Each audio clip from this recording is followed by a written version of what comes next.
Even though summer is slowly coming to a close, fair season continues to go strong. The Windsor Fair in Kennebec County is nearing the end of its run this year. It actually wraps up tonight at 6 o'clock, and News Center Maine's Don Carrigan was there earlier this week. And as he found out, one of the biggest exhibits there might come as a surprise. It's one day before the crowd shows up, and the stars of the show arrive at the Windsor Fair.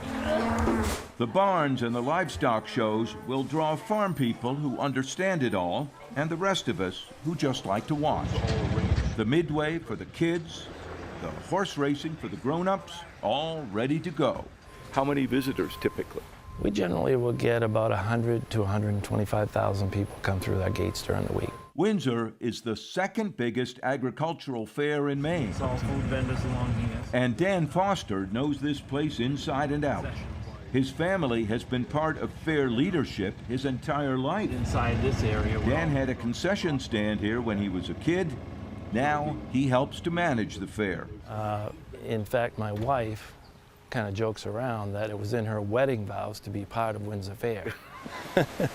The cows, the carnival, the trotters, even the food treats are all part of what brings the crowds. But Windsor has something else.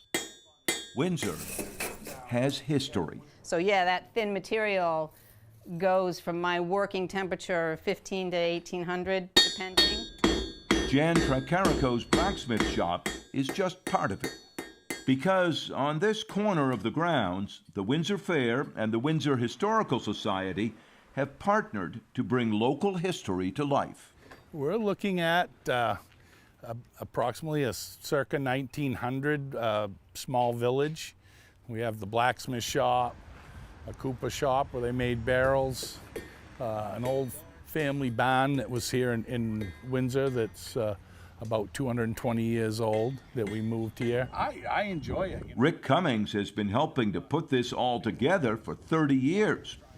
They've collected old buildings from surrounding towns and moved them here, rebuilt as needed, to preserve a bit of what used to be. And that's what we're trying to do. You know, we want to know, we got to remember where we came from to move forward. Remembering a time when much of what we needed had to be made by local hands, like Jan, the blacksmith. You're keeping a piece of Maine history alive here. Yes, yeah, and doing it all back in the 1800s way. We don't use any power here.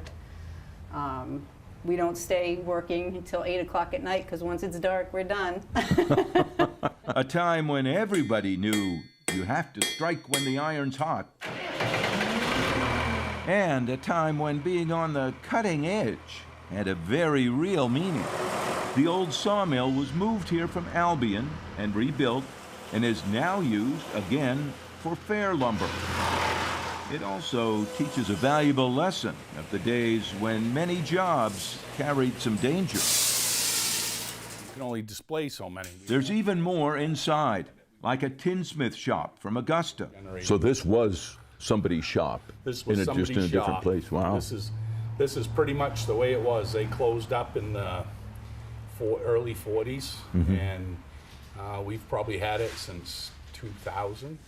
Part of a general store from right here in Windsor.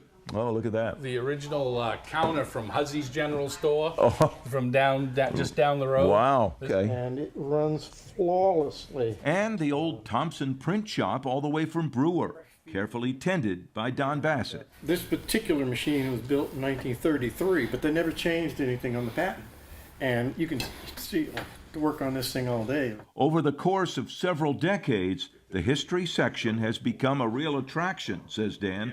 It's really become a big part of what the fair is all about.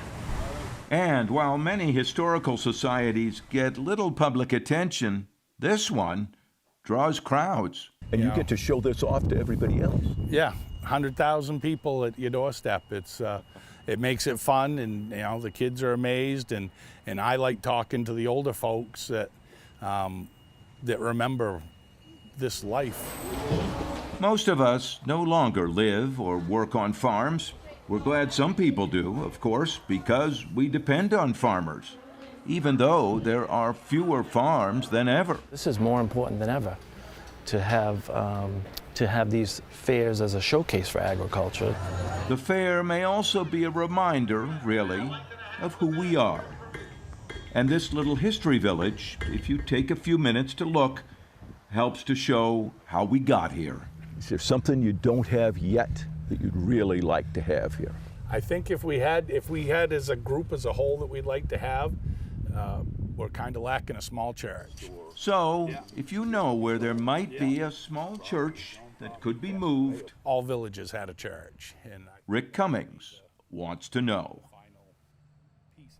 Mainers always come through, so Seriously. that's Don Carrigan reporting. By the way, also wrapping up today, Blue Hill and Harmony's fairs. Next up are the fairs in Clinton and Litchfield. Very fun. Fun season.